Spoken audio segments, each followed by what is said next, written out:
L'Écos du Quercy en famille, c'est un programme d'animation proposé par le parc en partenariat avec le réseau Doline. Donc le réseau Doline, c'est un réseau de professionnels du tourisme et de l'éducation. Ce sont des professionnels qualifiés et passionnés, mais surtout ce sont de vrais ambassadeurs du parc. Le programme d'animation, c'est la première action collective du réseau. Les objectifs, c'était de faire connaître Doline, mais aussi au niveau du parc, c'est de permettre aux professionnels de pouvoir se rencontrer et travailler ensemble. Donc il s'agit d'une vingtaine d'animations sur le territoire du parc et qui permettront aux enfants et aux familles de découvrir différents aspects du patrimoine, mais aussi les savoir-faire. Alors l'animation d'aujourd'hui, elle consiste en le repiquage des meules.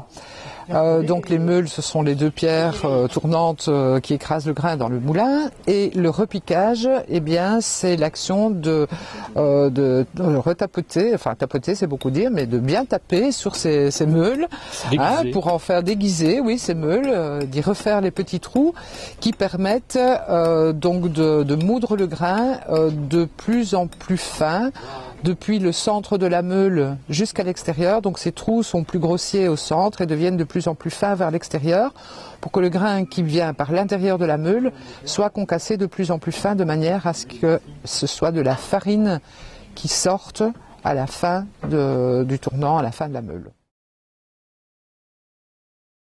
L'association des moulins du Quercy, elle a bien sûr plusieurs buts et plusieurs objectifs. On va dire que le premier, c'est un but de conservation, de passage de mémoire, de conservation du savoir et du savoir-faire. Bon, on sait très bien que les moulins, petit à petit, ils disparaissent, que nos meuniers, ils vieillissent, et donc notre objectif à nous, c'est essentiellement de pouvoir conserver d'une manière ou d'une autre, ça veut dire en écrit, en support informatique, en support visuel, qu'on puisse conserver ce savoir et ce savoir-faire, parce que c'est quelque chose qui va disparaître et que c'est important de pouvoir le conserver, mais aussi le faire passer aux générations futures. Le volet pédagogique, en fait, a deux branches principales. C'est-à-dire la première, c'est effectivement faire connaître le patrimoine, donc essayer d'expliquer aux enfants ce que c'est un moulin, à quoi ça sert, à quoi ça a servi. Et puis le deuxième volet pédagogique qui est intéressant, c'est de savoir aujourd'hui à quoi ça peut servir. C'est-à-dire en fait, c'est toute l'histoire de l'énergie, qu'il soit hydraulique, éolien, et on a vu ici avec un moteur par exemple aussi, un moteur thermique.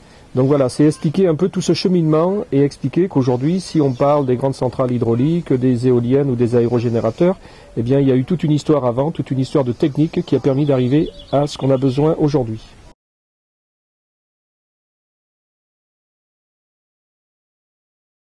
Il y a aussi un aspect qui est important et qui se développe de plus en plus parce qu'il y a un réel engouement sur le patrimoine des moulins. C'est l'aspect de réponse et d'apporter des réponses et des éléments d'information aux personnes de plus en plus nombreuses qui acquièrent des moulins, qui veulent les restaurer, qui veulent les remettre en état, donc qui nous sollicitent pour avoir des conseils et des aides au niveau technique. Doline, c'est le nom d'un réseau de professionnels du tourisme et de l'éducation. Le nom n'est pas neutre parce qu'il est il est en lien avec une forme particulière des régions calcaires. C'est une petite cuvette qui est tapissée d'une terre très riche, propice à la croissance de nombreux végétaux. Et les premières actions collectives du réseau témoignent déjà de cette richesse et de cette intelligence collective. Ce réseau a été créé à l'issue d'une formation à DEFPAT entre 2011 et 2012 qui a déjà permis aux différents membres du réseau de mieux se connaître et de se réunir autour de la rédaction d'une charte de valeurs. L'écriture de cette charte a aussi permis de définir les objectifs du réseau, des objectifs de transmission, transmettre des savoirs et savoir-faire sur les patrimoines naturels et culturels, mais aussi tisser des liens généreux, respectueux de l'ensemble du monde vivant. On est bien sur des objectifs d'éducation à l'environnement et à la nature. et d'agir de façon responsable et citoyenne, et enfin de faire progresser la qualité de l'offre éducative.